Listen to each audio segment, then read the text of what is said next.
बरसात के दिनों में मूली की खेती को करना एक बहुत ही फ़ायदेमंद ऑप्शन समझा जाता है। वैसे सुनने में ये बहुत अजीब चीज़ लगती है कि गर्मियों में मूली की खेती को कौन करता है। आम तौर पर मूली की खेती को नवंबर, दिसंबर, जनवरी में ही किया जाता है, लेकिन अब मार्केट के अंदर बहुत सारी ऐसी वैराइटीज़ भी आ चुकी हैं जो बरसात के दिनों में आपको मूली की बेहतरीन किस्म की फसल देती हैं। बरसात के दिनों में बात की जाए तो मूली के ऊपर डैम्पिंग ऑफ की जो बीमारी है वो बहुत आम है, यानी बीज लगाने के बाद जो पहला पत्ता आता है वो गल सड़ जाता है ज़्यादा पानी लग जाने की वजह से। तो इसे आप कंट्रोल करने के लिए थायराम और कैप्टान का इस्तेमाल कर सकते हैं। दूसरे नंबर पर ब्लाइट यानी कि झुलसाओं की बीमारी आती है। ये भी ज़्यादा पानी लगने की वजह से आती है, जिसमें पत्तों में भूरे धब्बे और जर्द धब्बे बनना शुरू हो जाते हैं।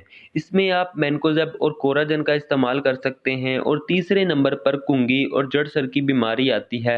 ये सारी बीमारियां पानी ज़्यादा लग जाने की वजह से आती हैं, तो इसे आप कंट्रोल करने के लिए बिनोमज़ाइल का इस्तेमाल कर सकते हैं। उसके अलावा बहुत सारी मूली की ऐसी वैरायटियां हैं जो आप बरसात के दिनों में अगर खेती करते हैं तो आपको 1.5 महीने के बाद बहुत ही अच्छी किस्म की मूली मिलना शुरू हो जाएगी, और ये तकरीबन आपको 2 से 3 हार्वेस्ट अच्छी दे देती है। बरसाती मूली की बेस्ट किस्म की वैरायटियों की बात करते हैं तो सबसे पहले जिस वैरायटी को रखा गया है वो है किचन गार्डनिंग की वैरायटी। इस वैरायटी को आप बाहर बड़े पैमाने पर भी लगा सकते हैं। इस वैरायटी का नाम है सफ़ेद पट्ठा। ये एक देसी वैरायटी है जिसकी मूली का जो लंबाई है वो 8 से 10 इंच है, और एक मूली 300 से 500 ग्राम तक वजनी है। ये काफ़ी देसी टच है मूली का, और इसका स्वाद भी बहुत ही मज़े का है। फी एकड़ इससे पैदावार की बात की जाए तो 180 से 220 मन के करीब आप फी एकड़ इससे पैदावार को ले सकते हैं। दूसरे नंबर पर है मियाज़ाकी व्हाइट F1 मूली की वैरायटी। ये जो मूली है ये प्राइवेट कंपनी है जापान की टोकीटा, उसने बनाई है, और इस मूली की जो लंबाई है वो 12 से 14 इंच है, जो कि सबसे ज़्यादा लंबी मूली समझी जाती है। इसका जो वज़न है 600 से 800 ग्राम है, जो कि सबसे ज़्यादा वज़नी और लंबी मूलियों में शुमार करता है।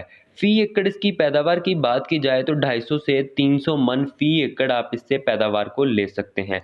ये जो मूली है, ये इतनी मीठी नहीं होती, हल्का स्वाद है, और उसके अलावा कड़वाहट में भी काफ़ी कम होती है। तीसरे नंबर पर आती है अनमोल F1 हाइब्रिड। ये 4 ब्रदर की वैरायटी है। इसकी मूली की जो लंबाई 10 से 12 इंच है, जो कि काफ़ी लंबी मूली समझी जाती है।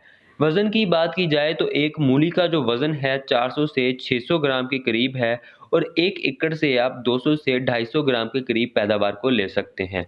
ये भी बिल्कुल देसी टच है मूली का, इसका स्वाद खाने में बहुत अच्छा है, और ये काफ़ी तीखी समझी गई है। उसके अलावा चौथे नंबर पर बात की जाए तो चौथे नंबर पर आती है रैम्बो व्हाइट।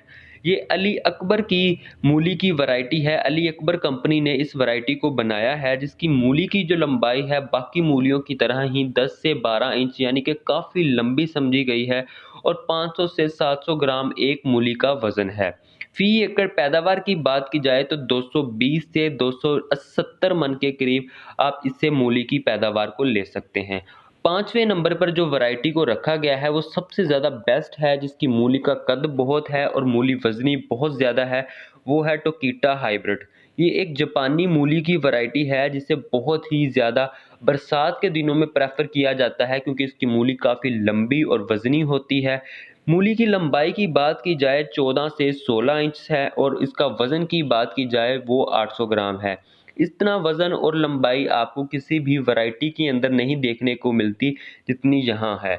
उसके अलावा बीमारियों की बात की जाए तो मूली के ऊपर वो तमाम बीमारियाँ आती हैं, कोई भी वैरायटी है तो उसे कंट्रोल करने के लिए फ़वक्तन आप वो स्प्रे शेड्यूल का इस्तेमाल करते रहिए। उसके अलावा बेस्ट ह्यूमिक एसिड का भी इस्तेमाल कर सकते हैं, देसी खादों का इस्तेमाल कर सकते हैं, और माइक्रो न्यूट्रिएंट का बेस्ट इस्तेमाल आप कर सकते हैं।